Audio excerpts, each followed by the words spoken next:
kuliah sebagai pemateri pertama, topik yang akan saya bahas yaitu definisi utang lancar. Masuk ke materi pertama yaitu definisi utang lancar. Utang lancar atau current liabilities adalah kewajiban keuangan jangka pendek perusahaan yang mempunyai batas jatuh tempo pembayaran kurang dari 12 bulan atau dalam siklus operasi normal. Siklus operasi normal juga disebut sebagai siklus konversi kas, yang artinya waktu yang dibutuhkan perusahaan untuk membeli sebuah inventaris dan mengubahnya menjadi kas dari penjualan.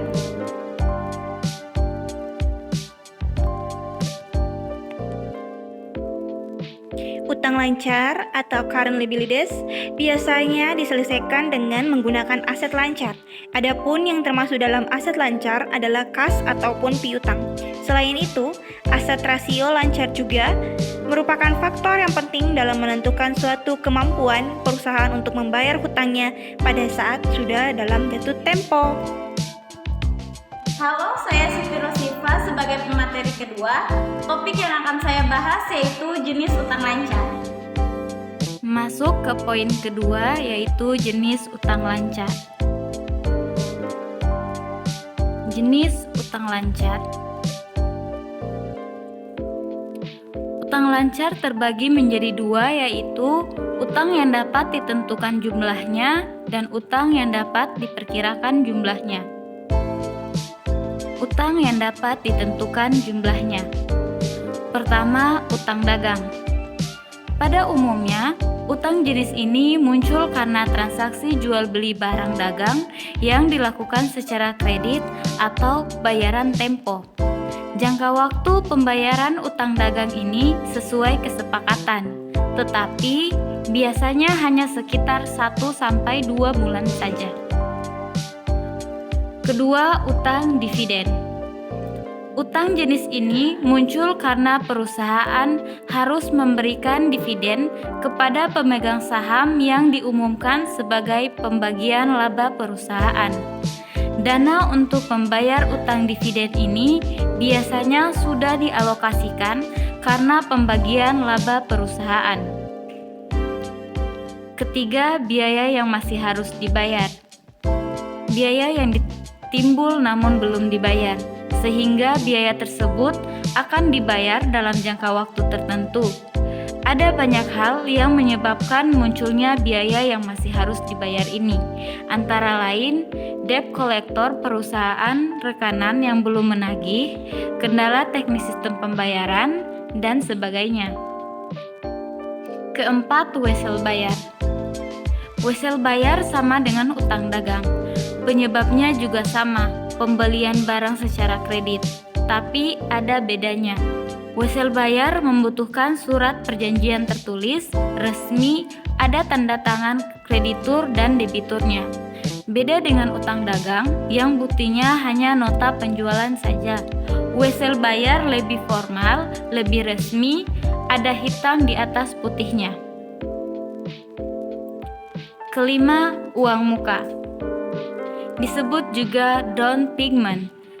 Ketika perusahaan mendapatkan pesanan dari pelanggan dan pelanggan memberikan uang muka sebagai tanda jadi atau bahkan membayar penuh di awal, maka perusahaan memiliki utang lancar yang harus dibayarkan kepada pelanggan.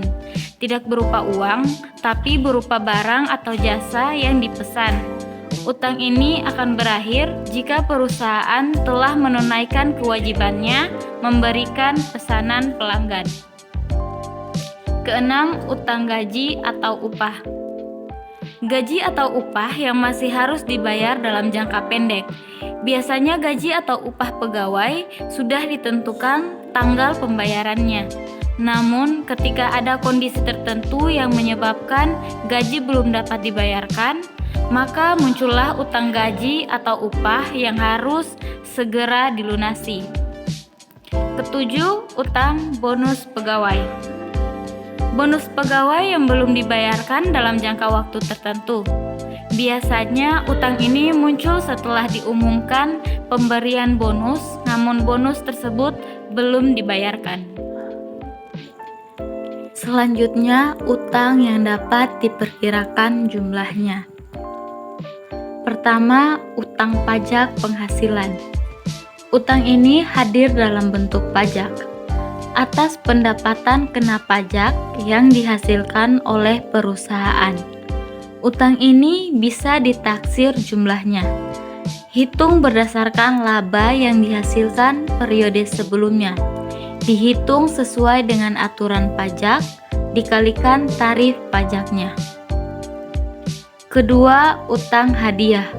Utang yang muncul ketika perusahaan menyebarkan kupon hadiah kepada konsumen.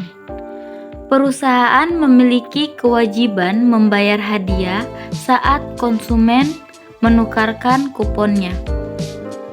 Terakhir, utang garansi. Garansi biasanya melekat pada suatu produk. Perusahaan bisa memberikan garansi untuk kenyamanan pelanggannya dari ancaman rusaknya kualitas produk yang dibelinya. Utang garansi tidak akan jatuh tempo sampai ada pelanggan yang mengklaim kerusakan barang. Hai, saya Talia, saya pemateri ketiga yang akan membahas tentang utang kontingensi. Masuk di materi ketiga yaitu utang kontingensi.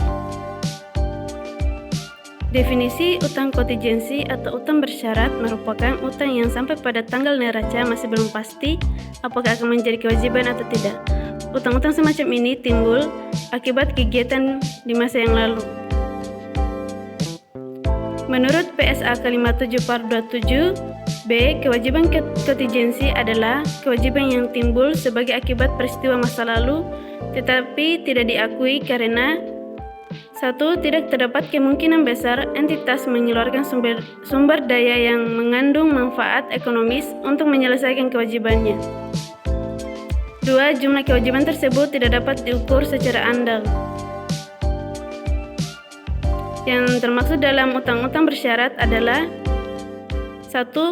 Piutang wesel didiskontokan dan piutang dijaminkan. 2. Endorsement bersyarat atas wesel-wesel. 3. Sengketa hukum. 4. Tambahan pajak yang belum jelas kepastiannya. 5. Jaminan terhadap utang anak perusahaan. 6. Garansi terhadap penurunan harga barang-barang yang dijual.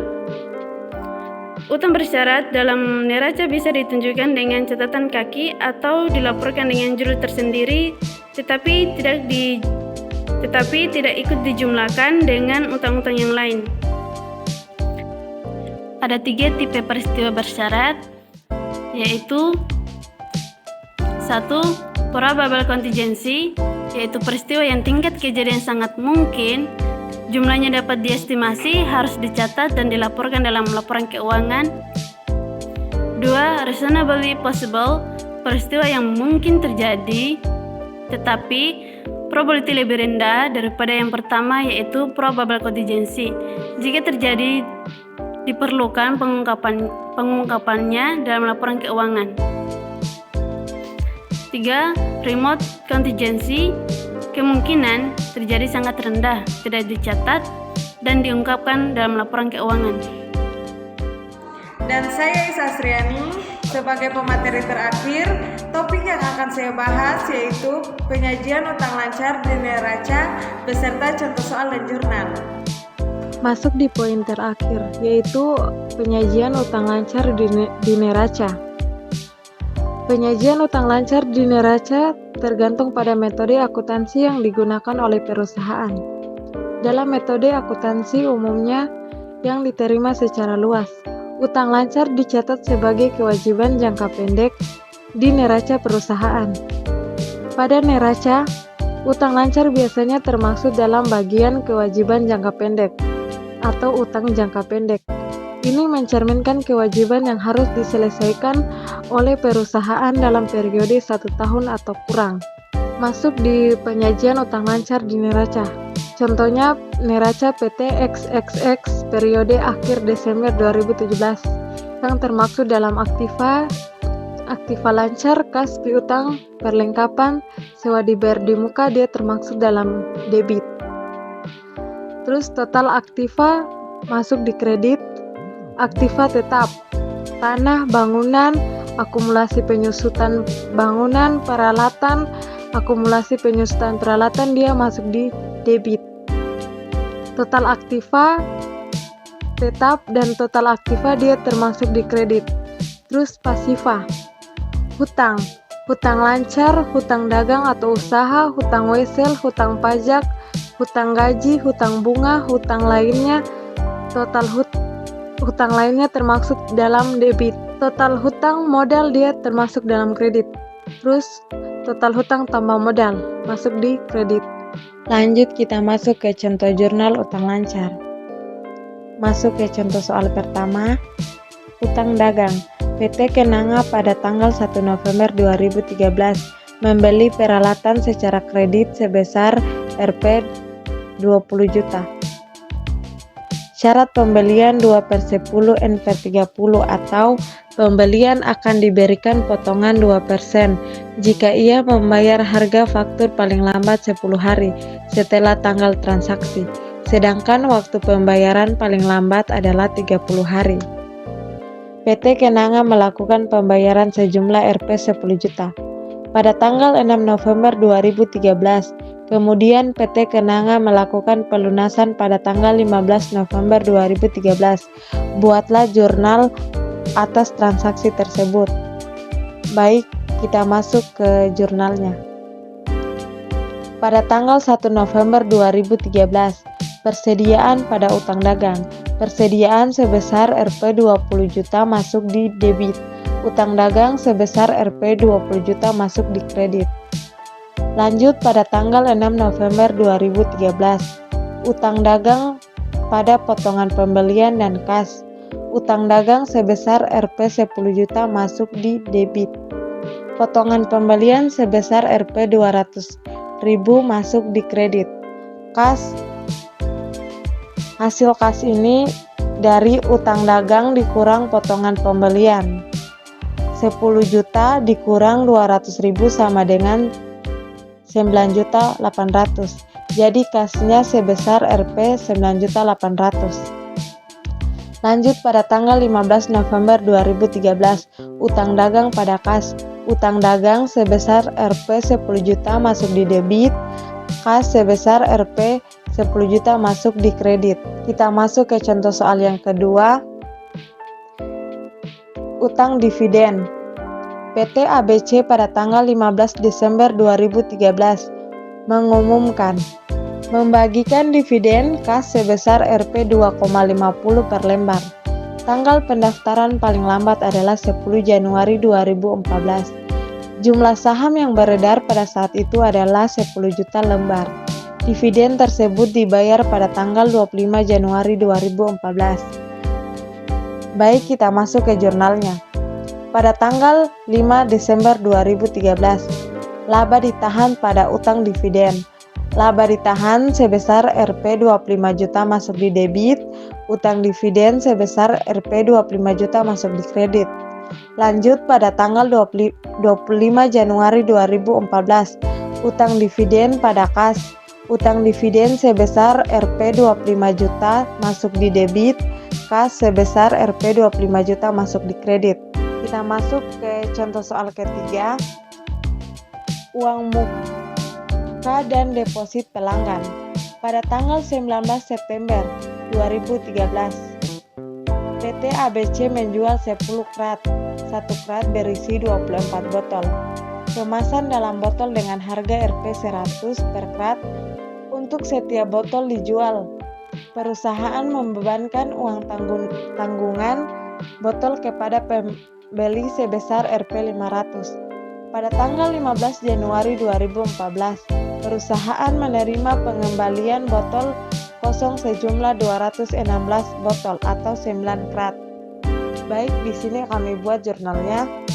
Pada tanggal 19 September 2013, kas pada penjualan dan utang jaminan botol. Kas sebesar Rp 1.120 masuk di debit. Penjualan sebesar Rp 1.000 masuk di kredit. Utang jaminan botol. Hasil utang jaminan botol ini kas dikurang penjualan. 1.120 dikurang 1.000 sama dengan 120.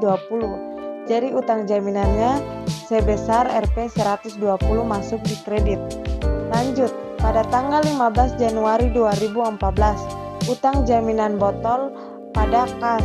Utang jaminan botol sebesar Rp 108 masuk di debit.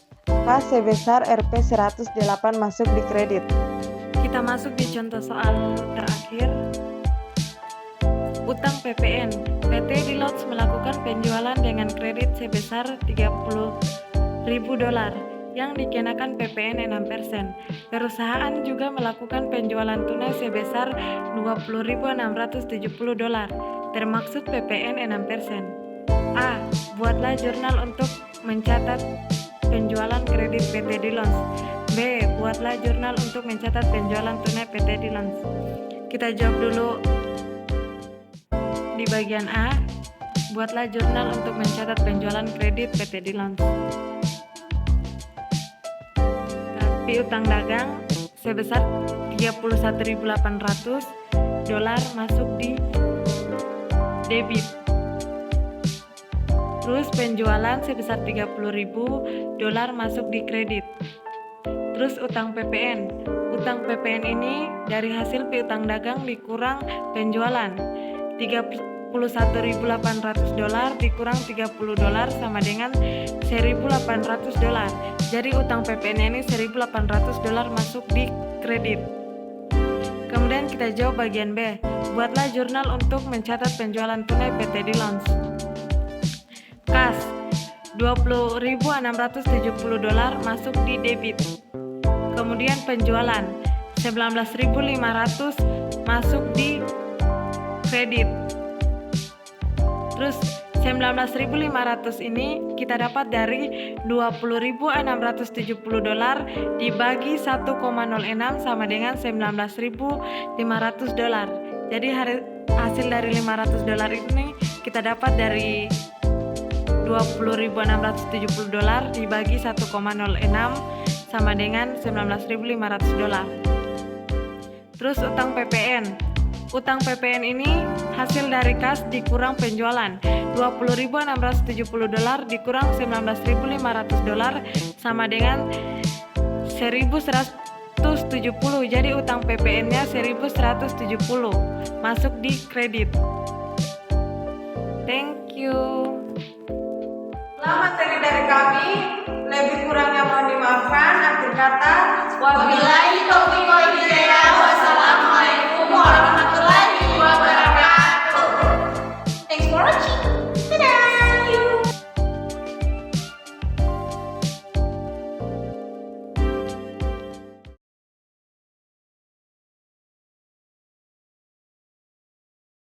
Halo, saya Isa Asriani. Sebagai pemateri. Itulah hasil penjelasan.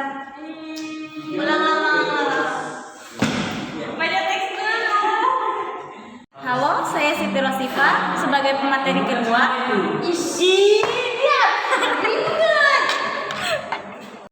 Sudah mulai. Hai.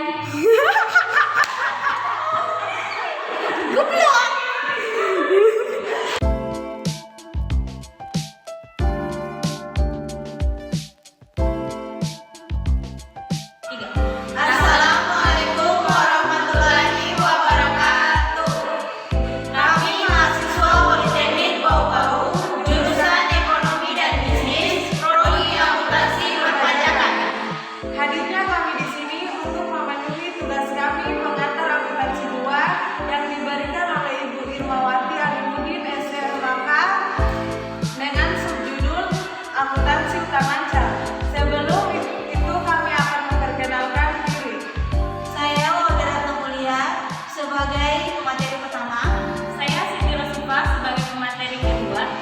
Saya Talia sebagai pemateri ketiga. Saya Isa Asriani sebagai pemateri keempat. Hai, saya Wahda Ratna Mulia sebagai pemateri pertama. Topik yang akan saya bahas yaitu definisi utang lancar. Masuk ke materi pertama yaitu definisi utang lancar. Utang lancar atau current liabilities adalah kewajiban keuangan jangka pendek perusahaan yang mempunyai batas jatuh tempo pembayaran kurang dari 12 bulan atau dalam siklus operasi normal. Siklus operasi normal juga disebut sebagai siklus konversi kas, yang artinya waktu yang dibutuhkan perusahaan untuk membeli sebuah inventaris dan mengubahnya menjadi kas dari penjualan.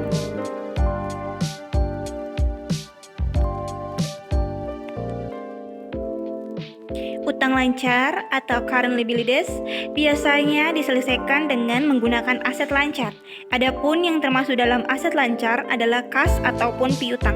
Selain itu, aset rasio lancar juga merupakan faktor yang penting dalam menentukan suatu kemampuan perusahaan untuk membayar hutangnya pada saat sudah dalam jatuh tempo. Halo, saya Siti Rosifa sebagai pemateri kedua. Topik yang akan saya bahas yaitu jenis utang lancar. Masuk ke poin kedua yaitu jenis utang lancar. Jenis utang lancar.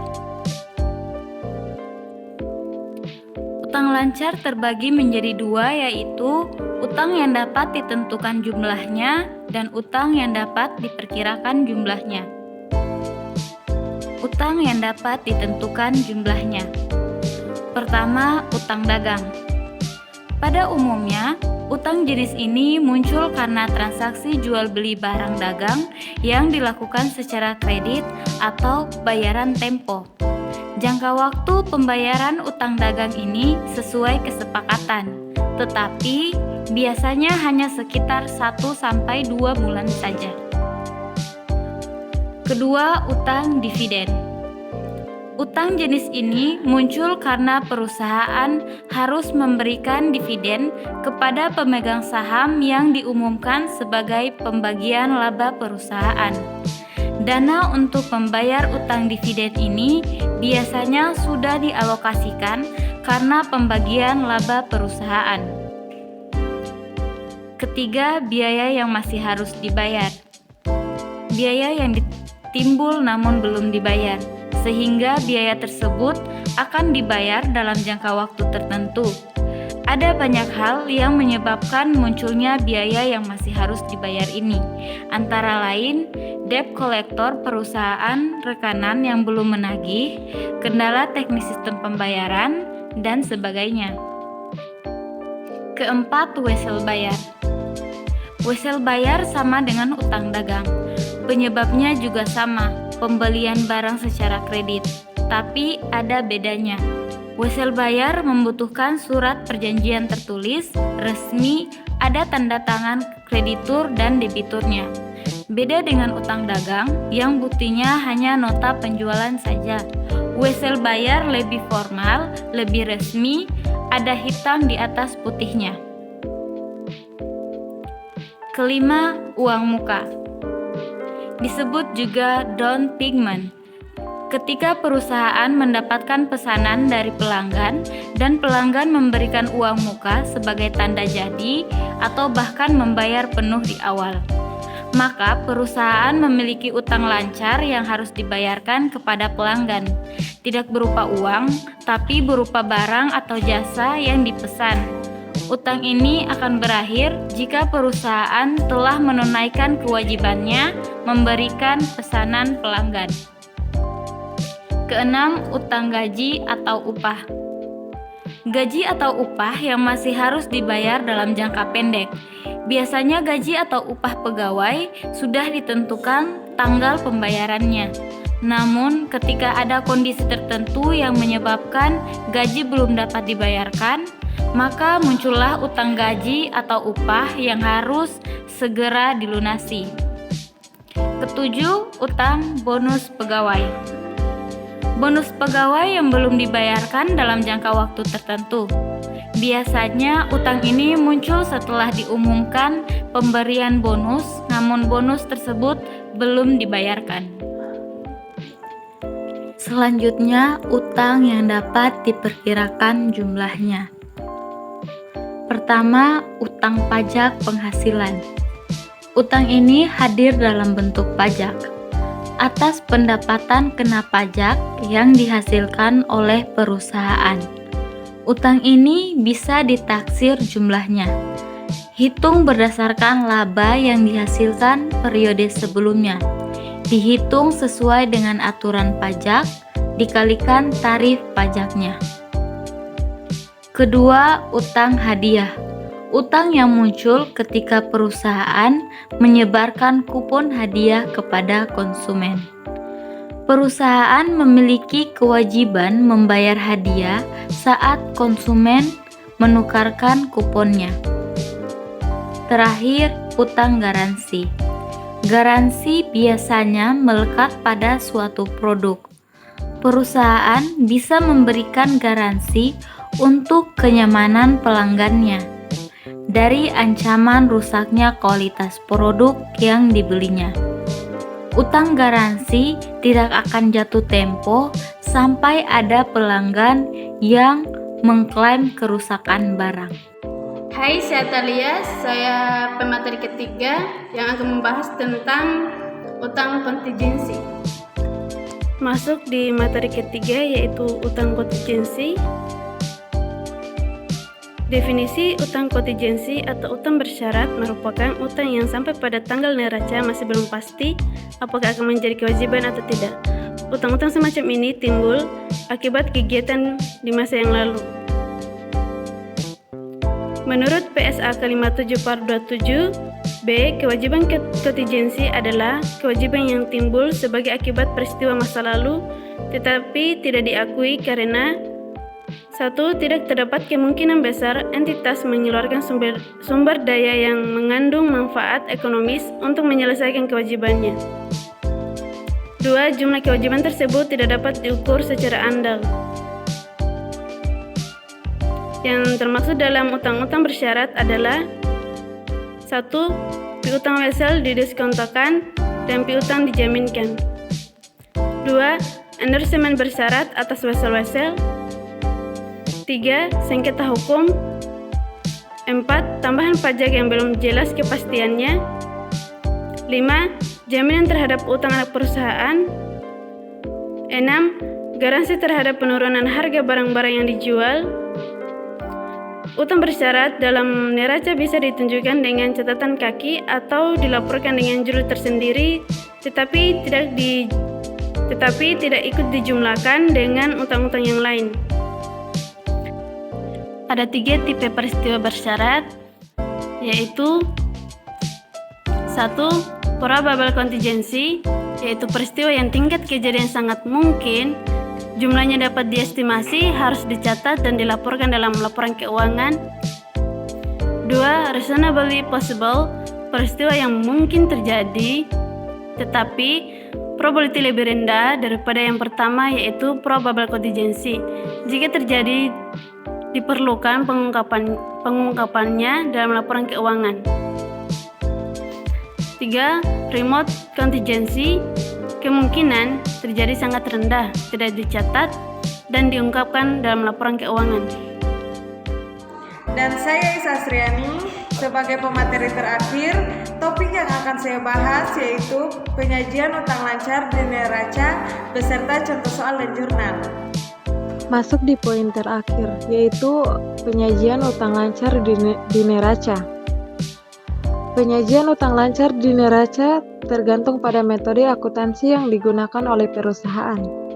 Dalam metode akuntansi umumnya yang diterima secara luas, utang lancar dicatat sebagai kewajiban jangka pendek di neraca perusahaan. Pada neraca, utang lancar biasanya termasuk dalam bagian kewajiban jangka pendek atau utang jangka pendek. Ini mencerminkan kewajiban yang harus diselesaikan oleh perusahaan dalam periode 1 tahun atau kurang. Masuk di penyajian utang lancar di neraca. Contohnya neraca PT XXX periode akhir Desember 2017 yang termaksud dalam aktiva lancar, kas piutang, perlengkapan, sewa dibayar di muka, dia termaksud dalam debit. Terus total aktiva masuk di kredit, aktiva tetap, tanah, bangunan, akumulasi penyusutan bangunan, peralatan, akumulasi penyusutan peralatan dia masuk di debit. Total aktiva tetap dan total aktiva dia termasuk di kredit. Terus pasiva, hutang lancar, hutang dagang atau usaha, hutang wesel, hutang pajak, hutang gaji, hutang bunga, hutang lainnya. Total hutang lainnya termasuk dalam debit. Total hutang modal dia termasuk dalam kredit. Terus total hutang tambah modal masuk di kredit. Lanjut kita masuk ke contoh jurnal utang lancar. Masuk ke contoh soal pertama, utang dagang. PT Kenanga pada tanggal 1 November 2013 membeli peralatan secara kredit sebesar Rp 20 juta. Syarat pembelian 2/10 N/30 atau pembelian akan diberikan potongan 2% jika ia membayar harga faktur paling lambat 10 hari setelah tanggal transaksi, sedangkan waktu pembayaran paling lambat adalah 30 hari. PT Kenanga melakukan pembayaran sejumlah Rp 10 juta pada tanggal 6 November 2013. Kemudian PT Kenanga melakukan pelunasan pada tanggal 15 November 2013. Buatlah jurnal atas transaksi tersebut. Baik, kita masuk ke jurnalnya. Pada tanggal 1 November 2013, persediaan pada utang dagang. Persediaan sebesar Rp 20 juta masuk di debit. Utang dagang sebesar Rp 20 juta masuk di kredit. Lanjut pada tanggal 6 November 2013, utang dagang pada potongan pembelian dan kas. Utang dagang sebesar Rp 10 juta masuk di debit. Potongan pembelian sebesar Rp 200.000 masuk di kredit. Kas. Hasil kas ini dari utang dagang dikurang potongan pembelian. 10 juta dikurang 200.000 sama dengan 9.800.000. Jadi kasnya sebesar Rp 9.800.000. Lanjut pada tanggal 15 November 2013, utang dagang pada kas. Utang dagang sebesar Rp 10 juta masuk di debit. Kas sebesar Rp 10 juta masuk di kredit. Kita masuk ke contoh soal yang kedua. Utang dividen. PT ABC pada tanggal 15 Desember 2013 mengumumkan membagikan dividen kas sebesar Rp 2,50 per lembar. Tanggal pendaftaran paling lambat adalah 10 Januari 2014. Jumlah saham yang beredar pada saat itu adalah 10 juta lembar. Dividen tersebut dibayar pada tanggal 25 Januari 2014. Baik, kita masuk ke jurnalnya. Pada tanggal 5 Desember 2013, laba ditahan pada utang dividen. Laba ditahan sebesar Rp 25 juta masuk di debit, utang dividen sebesar Rp 25 juta masuk di kredit. Lanjut pada tanggal 25 Januari 2014, utang dividen pada kas. Utang dividen sebesar Rp 25 juta masuk di debit, kas sebesar Rp 25 juta masuk di kredit. Kita masuk ke contoh soal ketiga. Uang muka dan deposit pelanggan. Pada tanggal 19 September 2013, PT ABC menjual 10 krat. 1 krat berisi 24 botol. Kemasan dalam botol dengan harga Rp 100 per krat. Untuk setiap botol dijual, perusahaan membebankan uang tanggungan botol kepada pembeli sebesar Rp 500. Pada tanggal 15 Januari 2014, perusahaan menerima pengembalian botol kosong sejumlah 216 botol atau 9 krat. Baik, di sini kami buat jurnalnya. Pada tanggal 19 September 2013, kas pada penjualan dan utang jaminan botol. Kas sebesar Rp 1.120 masuk di debit. Penjualan sebesar Rp 1.000 masuk di kredit.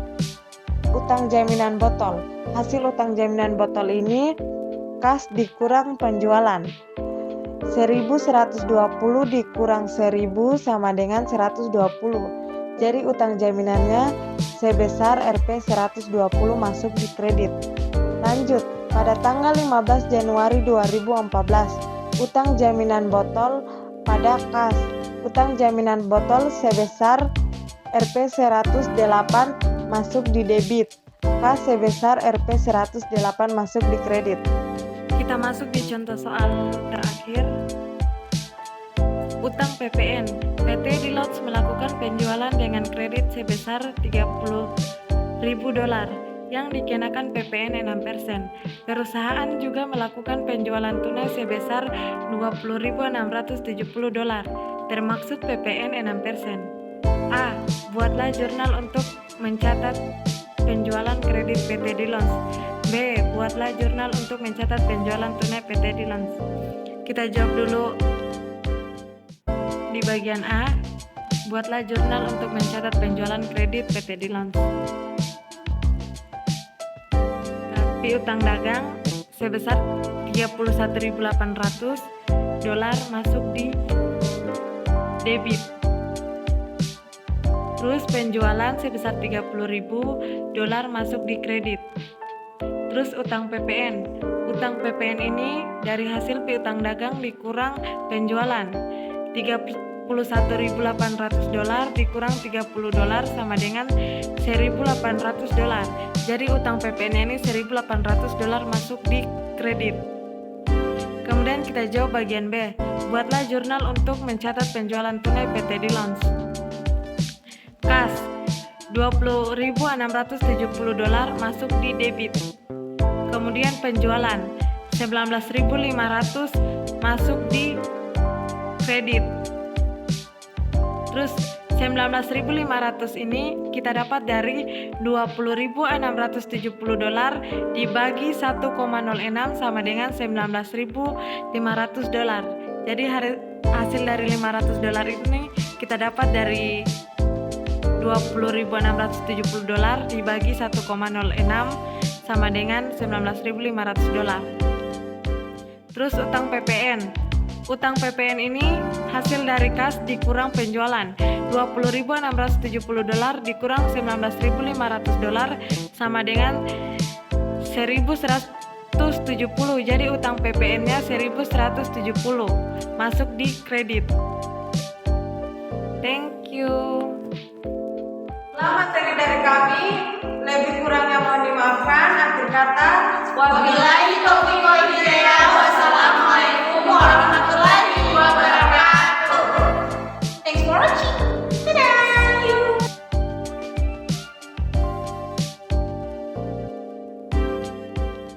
Itulah penjelasan materi kelompok ini, materi kelompok ini.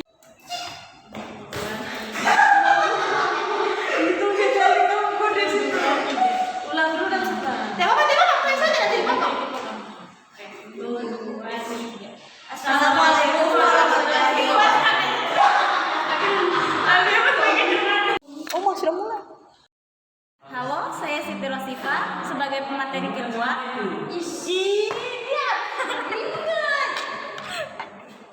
Hai.